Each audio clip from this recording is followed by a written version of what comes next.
Hello दोस्तों, आप सभी कैसे हो। उम्मीद करती हूँ मस्त ही होंगे। मैं प्रिया राजपुरोहित स्वागत करती हूँ मेरे यूट्यूब चैनल परी की डायरी में। आज हम सुनेंगे एक ऐसी कहानी जो आपके जीवन को बदल देगी। एक पति पत्नी का झगड़ा। कहानी शुरू करने से पहले आप सबसे एक छोटी सी रिक्वेस्ट है। मेरे चैनल पर पहली बार आए हैं तो चैनल को लाइक करें, शेयर करें, सब्सक्राइब करके बेल आइकन का बटन ज़रूर प्रेस कीजिए ताकि मेरे हर वीडियो की नोटिफिकेशन सबसे पहले आपको मिले। आइए स्टोरी शुरू करते हैं।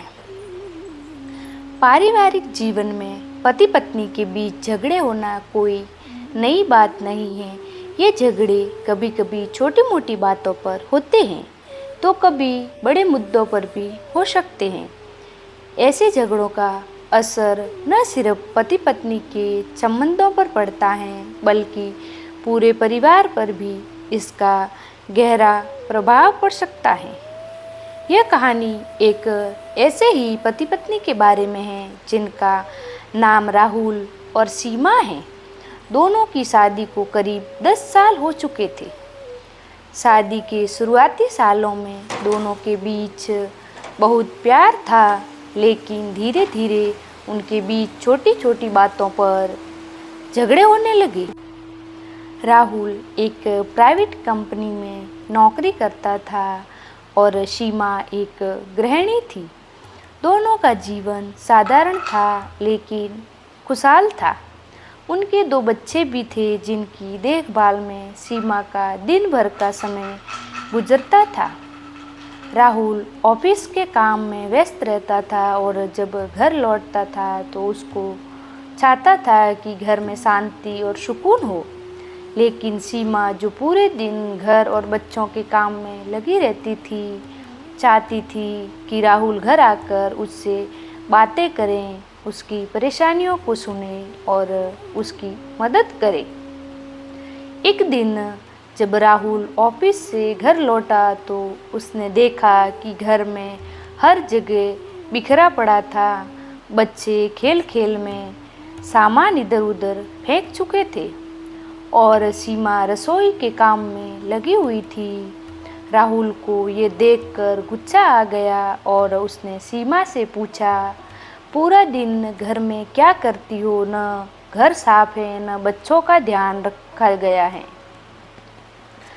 सीमा जो पहले ही पूरे दिन के काम से थकी हुई थी, राहुल की बातों से आहत हो गई। उसने जवाब दिया, तुम्हें क्या लगता है मैं यहाँ बैठे बैठे कुछ नहीं कर रही? मैं पूरे दिन घर और बच्चों का काम करती हूँ, लेकिन तुम्हें सिर्फ गंदगी दिखती है। राहुल ने ये सुनते ही कहा, अगर तुम्हें यह सब करना इतना ही मुश्किल लगता है तो नौकरी क्यों नहीं करती? कम से कम तुम्हारे पास घर के काम के अलावा और कुछ करने के लिए होगा।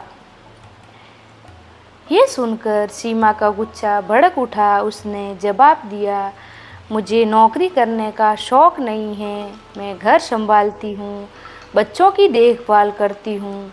ये भी कम बड़ी जिम्मेदारी नहीं है और अगर तुम ये सब नहीं समझ सकते तो तुमसे बात करना ही बेकार है।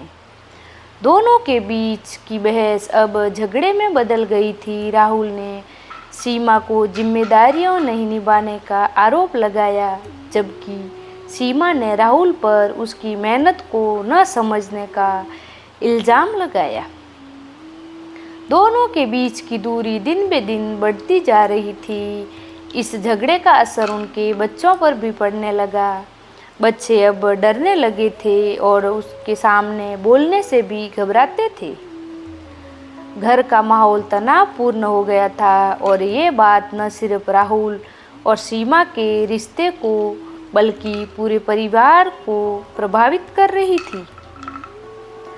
एक दिन राहुल और सीमा की बहस इतनी बढ़ गई कि राहुल ने गुस्से में घर छोड़ने का धमकी दे दी। सीमा ने भी गुस्से में जवाब दिया, अगर तुम्हें मेरा साथ नहीं चाहिए तो चले जाओ, मैं अकेली भी अपने बच्चों की देखभाल कर सकती हूँ।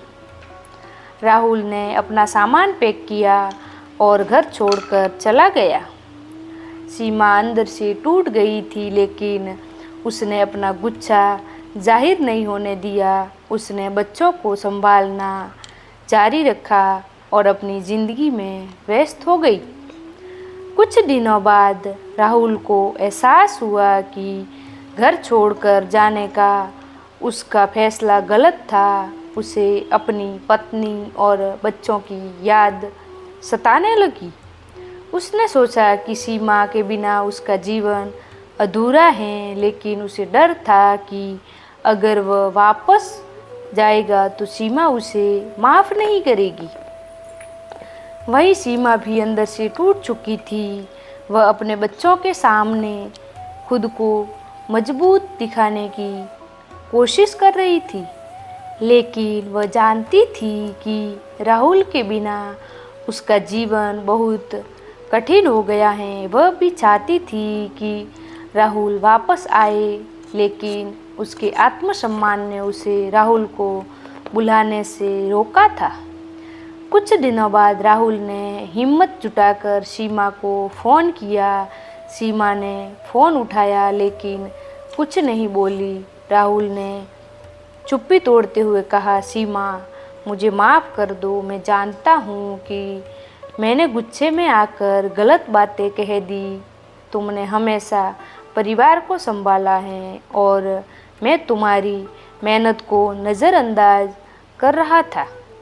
सीमा की आंखों में आंसू आ गए। उसने भी खुद को संभालते हुए कहा, राहुल, मुझे भी माफ़ कर दो। मैं भी गुस्से में बोल गई थी। तुम्हारे बिना ये घर अधूरा है। हमें अपनी गलतियों से सीख लेनी चाहिए और एक दूसरे की भावनाओं का सम्मान करना चाहिए। राहुल और सीमा के बीच की दूरियां धीरे धीरे कम होने लगी।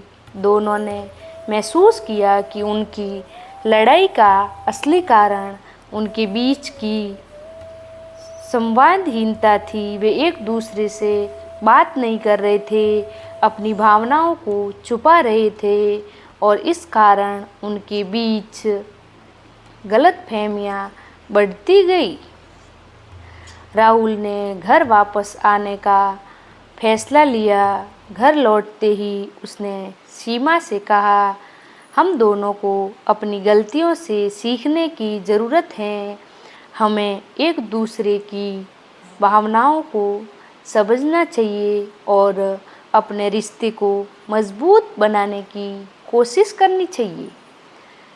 सीमा ने सहमति में सिर हिलाया। उसने भी फैसला किया कि वह अपनी परेशानियों को राहुल के साथ साझा करेगी, ताकि वे मिलकर उनका हल निकाल सके। अब राहुल और सीमा ने एक नया तरीका अपनाया। वे रोज़ एक दूसरे से खुलकर बातें करते थे, अपने दिन के अनुभवों को साझा करते थे और एक दूसरे की भावनाओं का सम्मान करते थे। उन्होंने ये भी तय किया कि वे किसी भी समस्या का समाधान शांतिपूर्वक और समझदारी से करेंगे, बिना गुस्से में आकर कोई बड़ा फैसला किए। कुछ समय बाद उनके बीच का प्यार और बढ़ गया। उनका रिश्ता पहले से भी ज़्यादा मजबूत हो गया था। उन्होंने समझ लिया कि एक खुशहाल और सुदृढ़ रिश्ता बनाने के लिए संवाद और समझदारी की कितनी ज़रूरत होती है। राहुल और सीमा की यह कहानी हमें ये सिखाती है कि पति पत्नी के बीच झगड़े होना स्वाभाविक हैं, लेकिन इन्हें सुलझाने का तरीका ही रिश्ते को मजबूत बनाता है। कभी कभी हमें अपने अहंकार को त्याग कर एक दूसरे की भावनाओं का सम्मान करना पड़ता है और अपनी गलतियों से सीखकर आगे बढ़ना होता है। यही एक मजबूत और खुशहाल रिश्ते की नींव है। आई होप स्टोरी सुनने में आपको अच्छी लगी होगी। अच्छी लगी हो तो मेरे यूट्यूब चैनल परी की डायरी को सब्सक्राइब करें, लाइक करें, शेयर करें और एक प्यारा सा कमेंट करें। मिलते हैं एक नई स्टोरी के साथ, तब तक बाय बाय।